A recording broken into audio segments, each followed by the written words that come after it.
ప్రస్తుతం మనతో పాటు భారతీ శంకర పీఠం వ్యవస్థాపకులు ప్రముఖ ఆధ్యాత్మికవేత్త బ్రహ్మశ్రీ అన్నవరపు తిరుపతి మూర్తి అవధాని గురువు గారు ఉన్నారు. వారితో మాట్లాడదాం. గురుగారు నమస్కారం అండి.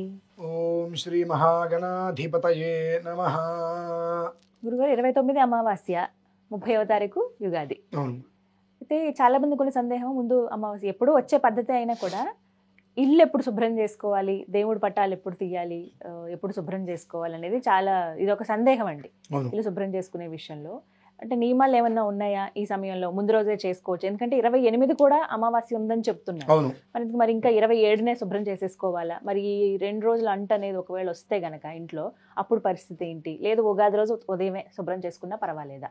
వీటి గురించి ఈ సరే, మనకు ఈ అమావాస్య కూటమిలు ఇవన్నీ తీసి పక్కన పెట్టేస్తే, ఎప్పుడైనా సరే మనము పూర్వరాత్రో ముందు రోజు రాత్రి చేసుకోవాలి. ఎందువల్ల ముందు రోజు రాత్రే మనం అన్నీ బాగు చేసుకోవాలి. దేవాలయం అంటే దేవతా విగ్రహాలు తుడుచుకోవడం కానీ, కడగడం కానీ, బొట్లు పెట్టుకోవడం, అలంకారం చేసుకోవడం అనేటువంటిది ముందు రోజు రాత్రే మనం ఏదైనా చేసుకోవాలి. 2 రోజుల ముందు కూడా మనం చేసుకోవచ్చు కదండి అని కొంతమంది అనుకుంటూ ఉంటారు. అది 10 రోజుల ముందు కూడా మనం చేసుకోవచ్చు అండి. కాకపోతే ఎప్పుడైతే కనుక నువ్వు రేపు ఒక పండగ ఉందనో, ఇంట్లో ఒక ఆరాధన ఉందనో, ఒక 4 రోజుల ముందు 3 రోజుల ముందు ఇల్లు మొత్తం దులిపేసుకొని, మొత్తం బట్టలు అవన్నీ కూడా ఉతికేసుకొని ఆరేసేసుకొని, ఈ దేవుడు పటాలు మొత్తం అన్నీ కూడా శుభ్రం చేసుకొని కనుక నువ్వు ఉన్నట్లయితే, అప్పటి నుంచి నువ్వు ఏదైతే కనుక ఇంట్లో ఒక సంకల్పం చేసుకున్నావో అది పూర్తయ్యే వరకు కూడా బ్రహ్మచర్య వ్రత నియమాన్ని పాటించాలి. అలా పాటించడం అనేటువంటిది కుదరచ్చు, కుదరకపోవచ్చు. కనుక పూర్వరాత్రౌ అంటే ముందు రోజు రాత్రి, అంటే వాళ్ళ రాత్రి నిద్ర తలస్నానం చేసుకొని రేపు ఉదయం మనం ఏదైనా పూజ ఉంటుంది, ఇవాళ సాయంత్రానికల్లా మొత్తం అస్తమానం వరకు మొత్తం అంతా అస్తమానం తర్వాత మళ్ళీ చేయొద్దండి. పూర్వరాత్రి అంటే ముందు రాత్రి కల్లా పూర్తి కావాలి.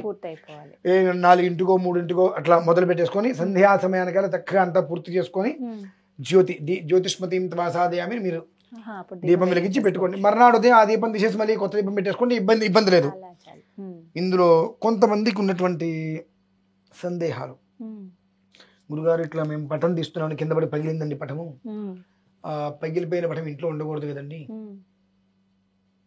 ఏం శాస్త్రం అమ్మా అది? పగిలిపోయిన పటం ఇంట్లో ఉండకూడదు అంటానికి శాస్త్ర ప్రమాణం ఏమైనా ఉన్నదా? అంటే విరిగింది కానీ ఇలాంటివి పెట్టకూడదు అంటారు కదా. పటం పగిలింది, ఫ్రేమ్ కట్టించు, మళ్ళీ ఫ్రేము కట్టించు మళ్ళీ. అట్లా పనికొస్తుందా అండి? అది ఒక పటం షాపులో అమ్మినప్పుడు ఒక ఫోటో మన ఇంటికి తీసుకొచ్చి ఇంట్లో పెట్టుకుంటే దానికి పూజలు చేస్తున్నాం, అమ్మవారిగా భావించి రకరకాల పూజలు చేస్తున్నాం. ఆవిడ నుంచి మనకి ఏదో లభ్యమైందని ఆనందపడుతున్నాం. ఏదో కర్మ ప్రార్థం మేకు విరిగిందో, తుప్పు పట్టిందో, ఏదో చేయి జారిందో, కింద పడింది, అంత మాత్రాన అది అక్కడి పనికి మాలింది అయిపోయిందండి. అద్దం తీసేసి కొత్త అద్దం వేసేసేయండి, కొత్త దాన్ని పెట్టేసి చక్కగా పెట్టుకోండి. అలా పనికి వస్తుందా అండి? ఈ శరీరం ఉందిగా, ఏదైనా యాక్సిడెంట్ జరుగుతుందిగా, చేయో కాలు విరుగుతుందిగా, దానికి ఏం చేస్తున్నావు మరి? దానికి ఏదో రాడ్డో ఏదో పెట్టేసేసి మత్తే అన్నీ అంటే నువ్వన్నీ చేసుకోవచ్చా? అంటే నీకు చెయ్యో కాలు విరిగిన ఏదన్నా ఇబ్బంది కలిగినా దానికి ఏదో నట్లో బోట్లో పెట్టుకుంటావు, తిప్పుకుంటున్నావు. నువ్వు నిత్య జీవితంలో అన్ని దేవాలయాలకి నువ్వు వెళ్ళొచ్చు, అన్ని చుట్లకి చేసుకోవచ్చా? నీ ఇంట్లో ఉన్నటువంటి చిత్రపటం మాత్రం కింద పడితే అది నీకు పనికిరాదా? ఎక్కడ ధర్మం ఇది? ఆలోచించుకోవాలి ఇది. మరి కొంతమంది ఈ పగిలిపోయిన చిత్రపటాన్ని తీసుకెళ్ళి నీళ్ళలో వేస్తూ ఉంటారు. దానివల్ల వంశాలు పోతూ ఉంటాయండి. అలా చేయకూడదు. వంశాలు మొత్తం అంటే కొన్ని ఫోటోలు పాత పడిపోతాయండి. ఇప్పుడు ఎప్పటి నుంచో 10 ఏళ్ల క్రితం అప్పటి నుంచి పెట్టుకుని అలా ఉంచుతారు. అవి ఫోటో దగ్గర మసక వచ్చేయటము, మొహాలు సరిగ్గా కనిపించకపోవడము, ఇవి ఉండడం వల్ల ఇంకా వాటికి పూజ చేయలేరు కదా. అవును, వాటిని మరి ఏం చేయాలి? చెట్టు దగ్గర పెట్టేసింది, ఎక్కడైనా చెట్టు మొదట్లో దగ్గర వర్షం పడ్డప్పుడు అవి అందులో అలా హరించుకుపోతాయి. అంతేగా నీళ్ళలో వేయకూడదు. ఎందువల్ల వేయకూడదు అంటే, నీళ్ళలో వేయచ్చు. ఎప్పుడు వేయచ్చు? దాన్ని ఫోటోని జాగ్రత్తగా పగలగొట్టి ఆ అద్దాలు ఫ్రేములు తీసి ఆ ఒక చిత్రపటం పేపర్ మాత్రమే నీళ్ళలో కలపండి. అంతేగాని వీటితో ఈ అద్దంతో సహా నీళ్ళల్లోకి వేసేసినప్పుడు ఈ అందులో ఉండేటువంటి జలచరాలు అవి తినడానికి వచ్చినప్పుడు ఆ గాజులు గుచ్చుకొని వాటి పరిస్థితి ఏంటి? ఇవి మనం తెలుసుకోవాలమ్మా. మనంతట మనమే ఇవి అర్థం చేసుకోవాలి. అద్దం పగిలింది, చాలా మంది ఆ పగిలిపోయిన అద్దాలు తీసుకెళ్ళి నీళ్ళల్లో వేసేస్తూ ఉంటారు. అద్దాలు నీళ్ళల్లో వేస్తే అందులో ఎన్నో రకాల జీవరాశులు ఉంటాయి కదా, అవేవో తినడానికి కొంచెం గుచ్చుకుని వాటికి ఏదైనా జరగరాని జరిగితే ఆ పాపానికి ఎవరు మోయాల్సింది? మూలకారకులు మనమే. కాబట్టి అద్దం పగిలింది, ఓకే, జాగ్రత్తగా దాన్ని మొత్తం తీసేసి చెట్టు కింద పెట్టేసి, ఫోటో బాగుంది, ఆ ఫోటో తీసుకొని మళ్ళీ ఇంకొక చిత్రపటం చేయించు. ఈ పెంకులు మొత్తం కూడా ఒక దాంట్లో చిన్న చిన్న ముక్కలుగా చేసేసి ఒక 5 అడుగులు 6 అడుగులు 4 గుంట తీసి గుంటలో పోసి గుంట పూడ్చేసి, ఎవరికి దానివల్ల నష్టం ఉండదుగా. నష్టం ఉంటుందండి ఎవరికైనా? ఎవరికి ఎలాంటి నష్టము ఉండదు గుంటలో వేసేస్తే. అట్లా చేసేయటం వలన నీకు మంచిగా జరుగుతుంది. కానీ అద్దాలు పగిలిపోయిన పక్కన పడేయటం, నీళ్ళలో పడేయటం, చెట్ల కింద పడేయటం, ఇవన్నీ కూడా నాకు అనిపిస్తూ ఉంటుంది. ఎవరు చెప్పినటువంటి సూత్రాలు ఇవన్నీ? సుఖానున్న ప్రాణాన్ని దుఃఖాన్ని పెట్టుకోవటమే. మామూలుగా అయితే ప్రతి గురువారం ఇల్లు శుభ్రం చేసుకోవాలమ్మా. ప్రతి గురువారం ఇల్లు శుభ్రం చేసుకోవాలి. ఎందువల్ల గురువారం ఇల్లు శుభ్రం చేసుకోవాలి అంటే దానికి వర్గత్రయం చెప్పబడి ఉంటుంది. బుధవారం స్త్రీ తలంటి పోసుకోవాలమ్మా, శుక్రవారం పోసుకోకూడదు. శాస్త్ర ప్రమాణం. శుక్రవారం తలస్నానం చేయకూడదు, బుధవారం తలస్నానం చేయాలి. ఆ బుధవారం తలస్నానం చేసిన తర్వాత గురువారం సాయంత్రం వీళ్ళు చక్కగా ఇల్లుని మొత్తం తలస్నానం ఎందుకు చేస్తున్నారు? తలస్నానానికి ప్రాముఖ్యత ఏంటంటే చాలా మందికి అనాది నుంచి బుధవారం తలస్నానం చేసిన తర్వాత శుక్రవారం వరకు కూడా ఆ 3 రోజులు కూడా భగవదాధీనం అనేటువంటిది ఒకటి ఉన్నది.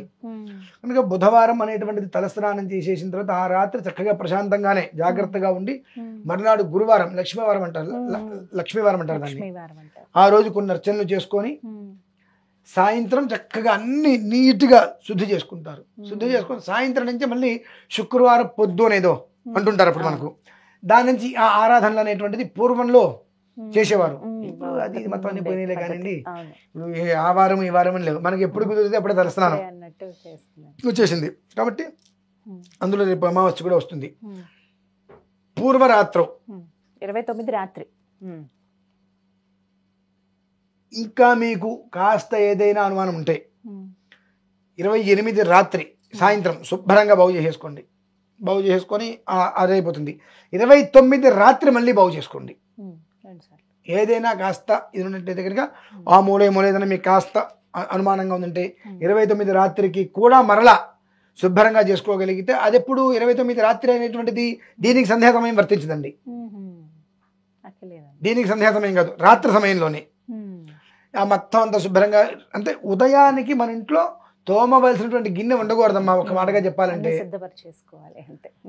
తోమవలసినటువంటి గిన్నె ఉదయానికి ఇంట్లో ఉండకూడదు. ఉదయం తోమవలసిన గిన్నె ఏదైనా ఉంది అంటే మీరు స్నానం చేసిన తర్వాత ఇల్లు ఊడ్చుకొని దీపారాధన చేసిన తర్వాత ఇంట్లో టీనో కాఫీనో పెట్టుకుంటే ఆ గిన్నె మినహాయిస్తే తోమవలసినటువంటి పాత్ర ఇంట్లో మర్నాటికి ఉండకూడదు. అది మనకు ప్రధానం తీసుకోవాల్సింది. అప్పుడు ఆ ఇల్లు శుచివంతంగా ఉంటుంది. ఎప్పుడు ఆ ఇల్లు అప్పుడు శుచితో ఉంటుంది కూడుకొని. లేదనుకోండి నిన్న రాత్రి విధానాన్ని బట్టి అందులోనే ఉంటే మర్నాటికి అదే అశుచి ఇల్లు మొత్తం కూడా ఆపాదిస్తూ ఉంటుంది. కాబట్టి మనకు కొంచెం ఆ అశుచి అనేటువంటిది ఉన్న చోట లక్ష్మి అమ్మవారు వెళ్ళిపోయి జ్యేష్ఠాదేవి పెద్దమ్మ తెలుసా? పెద్దమ్మ దరిద్రం పెద్దమ్మ. ఆ దరిద్ర పెద్దమ్మ అనే ఆవిడ వెంటనే ఇంటికి వస్తుంది. ఆవిడ ఎక్కడ ఉంటుందంటే ఇటువంటి చోట్ల ఉంటుంది. అన్ని చోట్ల లక్ష్మీదేవి అని ఎక్కడ పడితే అక్కడ ఉంటుంది కానివ్వండి, ఈవిడ ఎక్కడ పడితే అక్కడ ఉండదు. ఆవిడకి చాలా అంటే చాలా శుచి ఎక్కువ. ఎక్కడైతే ఇంట్లో పూజలు ఉంటాయో, ఏ ఇంట్లో అయితే కనుక ఉదయం సూర్యోదయంలో స్నానం చేయకుండా ఉంటారో అటువంటివి ఆవిడ నేనున్నాను అనుకుంటే వచ్చేస్తుంది అక్కడికి. కాబట్టి ఇల్లు శుభ్రం చేసుకోవాలంటే మామూలు రోజులలో గురువారం సాయంత్రం సంధ్యా సమయానికి, ఇటువంటివి ఏదైనా పర్వదినాలు వచ్చినప్పుడు రాత్రో పూర్వరాత్రం ముందు రాత్రి శుభ్రంగా తీసుకొని మర్నాటి ఉదయానికి శుభ్రంగా నీకు ఇది తోముకోవాలి, ఈ దీపం కుంది తోమాలి, లేదంటే ఇది తోమాలి అనేటువంటిది లేకుండా అన్ని తీసుకొచ్చి దేవుడి దగ్గర పెట్టుకోవాలనేటువంటి రీతిలో పెట్టుకునేటట్టుగా ఉంచాలమ్మా. అది విధానం. ఇంకా మీకు ఏదైనా లేదు ఇదే సందేహం, చాలా మంది అదే అడుగుతారు. అంటే అమావాస్య రోజు తోడవచ్చా లేదా శుభ్రపరచచ్చా? అమావాస్య అంటే ఎప్పుడూ కూడా చక్కటి యోగాన్ని జీవితాన్ని పూర్తిగా కూడా మార్చగలిగేది కనుక పూర్వరాత్రి ఉన్నప్పుడు ఎప్పుడైనా అమావాస్యకి చతుర్దశి రోజు నాడు మొత్తం అన్ని చతుర్దశి నాడు పూర్వరాత్రు సాయంత్రానికి రాత్రి అన్ని శుభ్రంగా బాగు చేసుకొని ఆ ఇంట్లో అమావాస్య రోజు నాడు ఇంట్లో దీపాలు అంటే కరెంటు లైట్లు వెలిగించినా వెలిగించకపోయినా ఈ దీపారాధన చేస్తాం చూశారండి.